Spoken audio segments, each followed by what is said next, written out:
Hi, I am Panayiota Katsamba, and I'm a postdoctoral research fellow at the Cyprus Institute.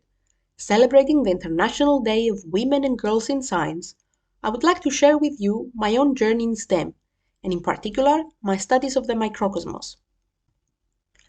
I always loved mathematics and the natural sciences, and my gender was never a factor affecting these choices.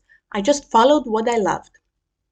With the help of my family, teachers, and the Cypriot Mathematical Society, I pursued my dream and studied applied mathematics at the University of Cambridge.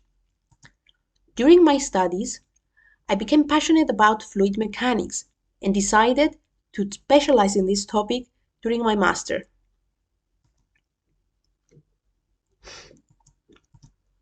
In my doctoral and postdoctoral research at Cambridge and Birmingham, I studied the fluid mechanics of microswimmers, both biological, such as bacteria, and artificial, such as these microbots. I studied the effect of elasticity of the helical tail of bacteria to their swimming and modeled a peculiar mechanism by which bacteriophage viruses wrap around and move along the tails of bacteria in order to infect them. I also studied the application-driven design of microbots, in particular, how to use flexibility to navigate through constrictions and curved conduits, and how to obtain superior selective control over a swarm of microbots. A couple of years ago, I had the pleasure to see one of my own microbot mechanisms being implemented in the lab by collaborators in Stuttgart.